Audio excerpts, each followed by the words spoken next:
অল্পের জন্য বড় দুর্ঘটনা থেকে রক্ষা পেয়েছেন সঙ্গীতশিল্পী পারসা মাহজাবিন। কুর্মিটোলায় তার গাড়িতে আকস্মিক অগ্নিকাণ্ডের ঘটনা ঘটে, তবে সময় মতো গাড়ি থেকে বেরিয়ে আসতে পারায় তিনি কোনো ক্ষতির শিকার হননি। দুপুরে সামাজিক মাধ্যমে এই ঘটনার কথা জানিয়ে পারসা লেখেন, কিছুক্ষণ আগে কুর্মিটোলা হাসপাতালের সামনে আমার উবারে আগুন ধরে যায়। ধোঁয়ার কারণে এখনো গলা জ্বলছে।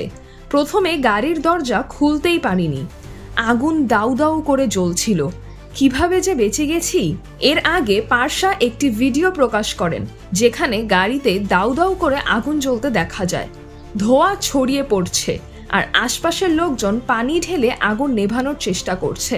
পারসা জানান, তিনি বিজ্ঞাপনের জিঙ্গেল ও নাটকের গানের রেকর্ডিংয়ের জন্য বসুন্ধরা থেকে বনানী যাচ্ছিলেন।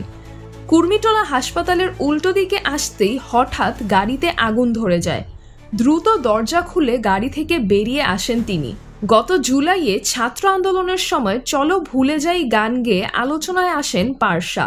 এছাড়া আন্তর্জাতিক মাতৃভাষা দিবস উপলক্ষে 21 ফেব্রুয়ারি ইউনেস্কো সদর দপ্তরে বাংলাদেশের প্রতিনিধি দলের হয়ে পারফর্ম করেন তিনি। গানের পাশাপাশি অভিনয়েও নিজের জায়গা করে নিচ্ছেন পারসা। প্রবীর রায় চৌধুরীর নাটক লাভ লাইন দিয়ে তার অভিনয় জীবন শুরু হয়। সম্প্রতি মুক্তি পেয়েছে তার প্রথম ওয়েব ফিল্ম ঘুম পড়ি। সিজরাতুল আভা, দৈনিক আওয়ার বাংলাদেশ।